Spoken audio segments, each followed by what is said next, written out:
Good morning, everyone. It's me, Dr. Ahmad, and today we will talk about International Physical Activity Questionnaire scoring. Okay, you know what? Every ever wondered how we measure very essence of our movement, our daily hustles, and the rhythm of our active life, from a brisk walking in the park to an intense gym sessions. You know what? Every move count. So welcome to the world of International Physical Activity Questionnaire. Today we will dive into how we score these crucial tools in translating everyday activity into a meaningful data. So to further waste your time, let's begin our presentation about IPAQ scoring.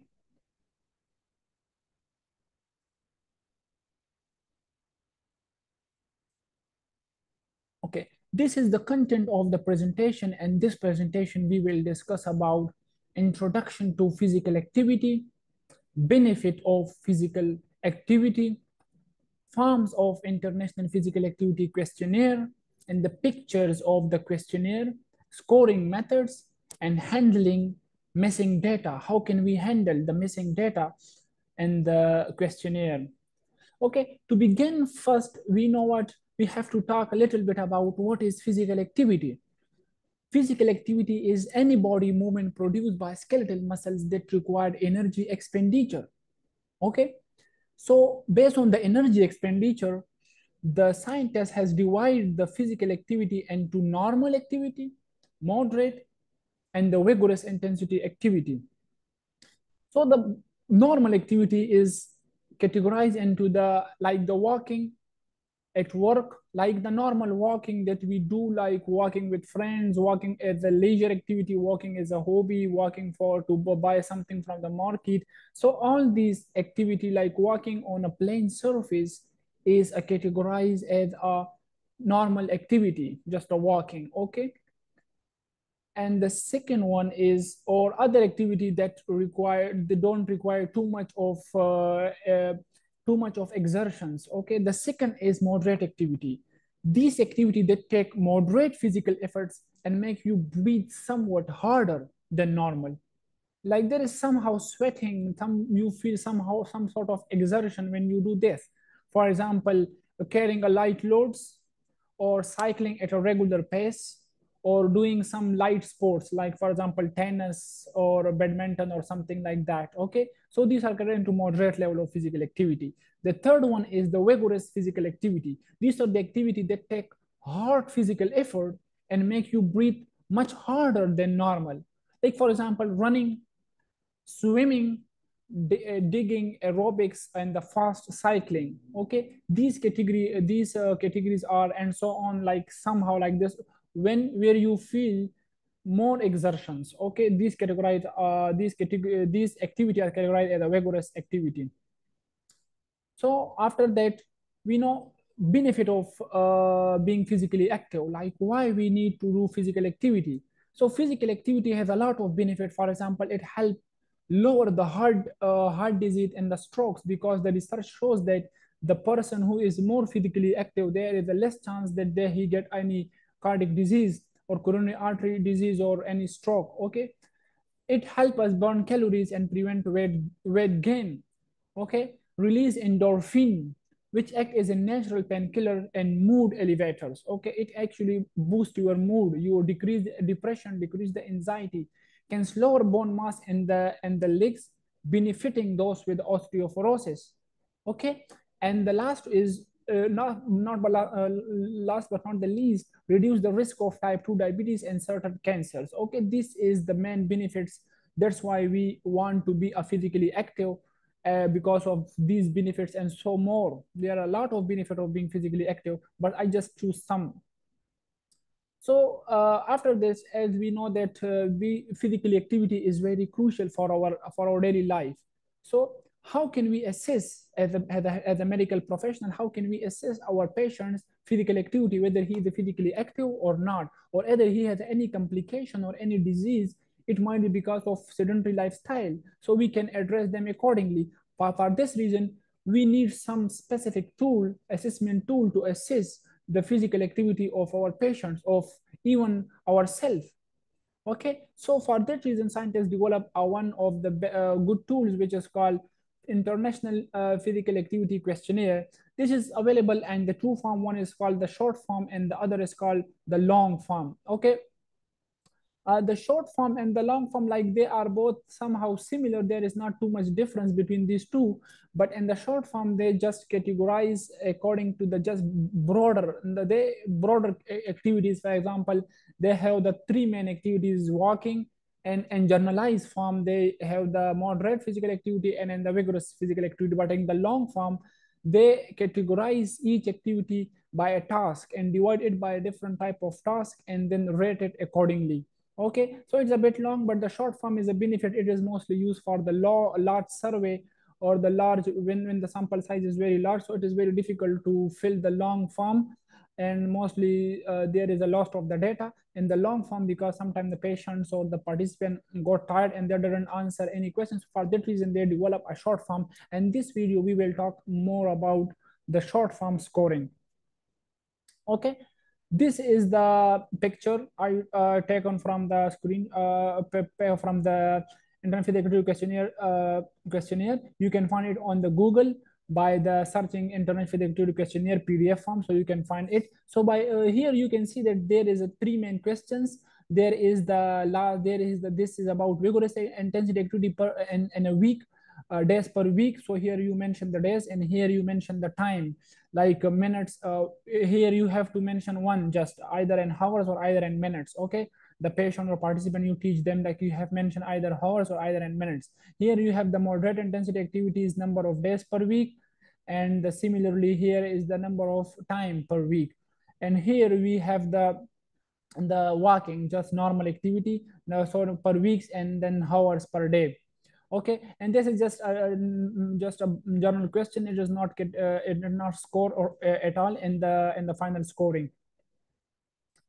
So this is actually international physical activity is, as the word show, that it is internationally acceptable at every country, any culture. So it can be broadly it is validated in different cultures and different countries. So it is most widely used in the different part of the world. And the second benefit is it is have a very large age range. Like it is valid from the age range from 15 year to 70 year of ages, like for the elderly, older elderly, and for the adolescents. So it is cover a large group of population, so it is validated in all these populations. But if you want to check in the children, so the children less than 14 year of age, so there is a specific other questionnaire, because and the activity, type of activity in the children is very different from that of the elderly and adolescents. And also in the older elderly above 70, and that you also don't use this international questionnaire. You have to use some other questionnaires for the, because their activity level and their level of fitness is much different from that of the young peoples. So now let's talk about the scoring. There is three type of scoring that in this lecture we will cover about. I will discuss here the three type, like the simplified IPAQ scoring, the official scoring which is present on the website with the questionnaire, and the traditional scoring systems. Let's first talk about simplified method. And simplified method, you have to first, when you want to collect the data using this questionnaire, you have to first teach the participant or tell the participant, or you have the, at least you have the definition in your mind, different type of activities. Walking, what is walking, and what is moderate level of activities, and what is the vigorous level of activities. So you have to keep this in mind. And the scoring unit, these are the constants. You have to keep them also in mind, and you have to memorize it. For the walking, this is 3.3 MET, metabolic equivalent of task. And for moderate, it is 4. And for vigorous, it is 8. Okay, it is constant. It is no need to no rocket science. You just have to memorize it. So the calculation for each activity, find MET per minute, MET minute per week. Okay, for to find the MET minute per week, we have the formula called durations and minute like the duration of the task per day, okay, the time per day, okay. As you see in the questionnaire, there is a one option, time or duration per day. So for that, you have to if the answer and the hour and the hours, to have to transfer it into the minutes. So duration and minutes multiply by days per week, 3 days, 4 days, 5 days, 1 day. So you have to multiply it by days and multiply by MET value. MET value, you can get it from this chart, from this values, from this constant value. For example, if you are measuring from walking, so at MET value, you have to write 3.3. If it's for moderate activities, for example, somehow high, low load carrying, or just brisk walking, or just a normal pace cycling, okay, so you have to write it as a 4. Or if it's somehow vigorous intensity activity, you have to write 8 in the place of MET value. So for example, if a person walk for 30 minutes and 5 days a week, so it is walking, so 30 minutes multiply by 5 days multiply by 3.3, because it is walking, and we take a value from the walking 3.3. So here the total MET minute per week is 495 minutes per week, okay. We have calculated for each one. This is for walking, this is and also for moderate activity, 35 multiply by 4, and similarly for 8. So you have to find for each one. Then we have the step 4. Step 4 is the total score. Add score from all the 3 activity, from 3 category. For example, for the walking, then sum it with the for moderate intensity activity, and then sum it for the vigorous intensity activity. You collect it combinedly, and then get a single score. When you get the single score, so there is the interpretation. If it is less than 600 MET minute per week, so it is mean the patient has a low level of physical activity. If it is around 600 to 3000, so it is a moderate level of physical activity. If it is higher, like more than 3000 MET minutes per week, so it's meaning the patient has higher level of physical activity. He is very active person, okay. This was a simplified method. Now let's jump into the official scoring methods. And these methods, like the first, two, second, third, fourth, the fourth step is similar to the simplified version. Like here, you have to follow the same first, second, and third, and the fourth step. Okay, the fourth step, you have come to the final score. When you come to the final score, so here you interpret it according to this method. But here you have to interpret it here like this, by this, following this criteria. If the patient doesn't meet any criteria for moderate and high, so what is the moderate and high criteria? It is coming below, okay, here. So let's see, we talk about the moderate category. If one of the following criteria is fulfilled, so it's mean the patient is moderately active. The first criteria is like the first one among these 3 criteria is 3 or more days of vigorous intensity activity of at least 20 minutes per day. Okay, this is the one criteria. Either this one, or either 5 or more days of moderate intensity activity or walking at least 30 minutes per day. Either they are doing moderate intensity activity, or they are doing normal activity for 30 minutes up to 5 or more days per week. So it is also fulfilled the criteria for moderate category. And the third, or either this one, 5 or more days of any combination of walking, moderate or vigorous intensity activity, achieving a minimum total physical activity of least 600 MET minute per week. If they are doing a combination of activity, for example, they are doing walking, they are doing moderate intensity, they are doing, for example, cycling, or the third one, they are doing vigorous intensity, for example, they are doing running. So you combine these data and find the MET minute per week. If their MET minute per week is more than 600 or at least equal to 600, so it means the patient is moderately in the moderate category and moderately physically active. For the high category, we have 2 main criteria, two either of one, fulfillment of either of one will be categorize a patient into highly active participant.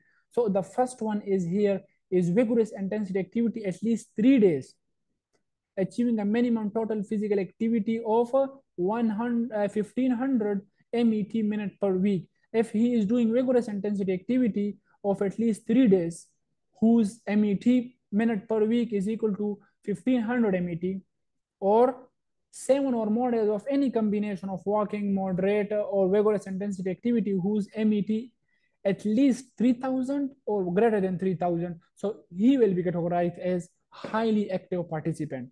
Okay, I hope you get it. But if neither of this criteria or neither of this criteria is fulfilled, so the patient will be categorized into low or inactive category. Okay, inactive participant or low physical activity group. Now let's discuss about the third, which is equal to traditional scoring methods, which is this scoring is done by using the formula. Which type of formula? Here, this is the formula. Like the days, here you don't need the time per day. You don't need the time per day, you don't only need days. So days of vigorous intensity activity per week multiplied by 3. This is the constant formula. Don't need to think about y3, y2. So it is just the formula that is derived. So days of vigorous intensity activity per week multiplied by 3 plus days of moderate intensity activity per week multiplied by 2 plus days of walking per week plus days of strength training per week. So this you get the score by using this formula for any participant, and this is the cutoff. Okay, 0 to 49. 0 is the lowest possible score and 49 is the highest possible score. So how can we interpret the data from this? If the patient or the participant score is between 0 to 20, so he will be in the range of low level of physical activity. Or okay, if it's in the range of 21 to 30, okay, somehow, so he will get into moderate level of physical activity. But if it is in the range of 31 to 49, so he will be categorized into highly physical active participant or high level of physical activity.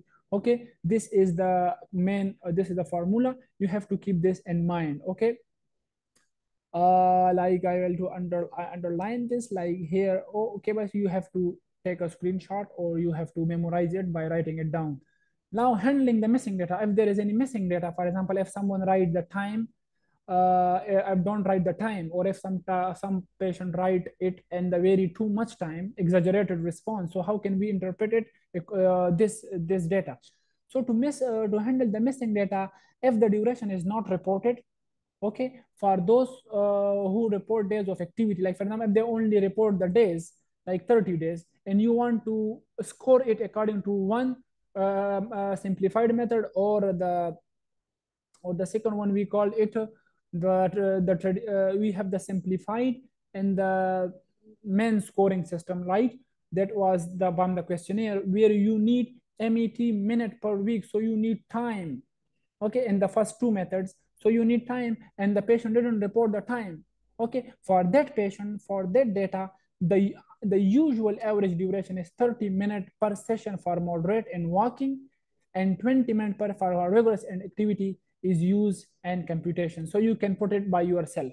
If the patient missed that part, so you can put it by yourself. 30 minutes per session for moderate or low intensity or walking, no normal activity, and 20 minutes per session for vigorous intensity activity. Okay, this is by the questionnaire. Okay, and the second is more common thing that you come when you're using this questionnaire is if the international data is shortened to avoid over reporting. Sometimes the patient report too much in the data. They're doing less activity, but to make themselves more physically active, show themselves more physically active, they write more than the time that is actually in the range. So the normal range is 180 minutes per day. No time if the patient write above 180 minutes, for example, they write 200 minutes per day. So these 200 will be automatically rounded off to 180, or any data that is greater than 180. Okay, 180 minutes per day, it will be automatically round off back to the 180. Okay, if they write 300, for example, minutes per day, so it is not be counted as a 300, it will be counted as 180, like the maximum limit. Maximum limit is this. So this about the handling the missing data and the faulty data. And the second thing is this is the final slide.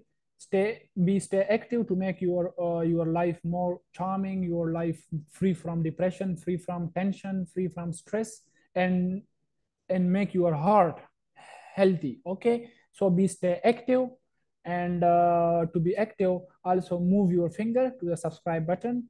To it will be very much appreciable, and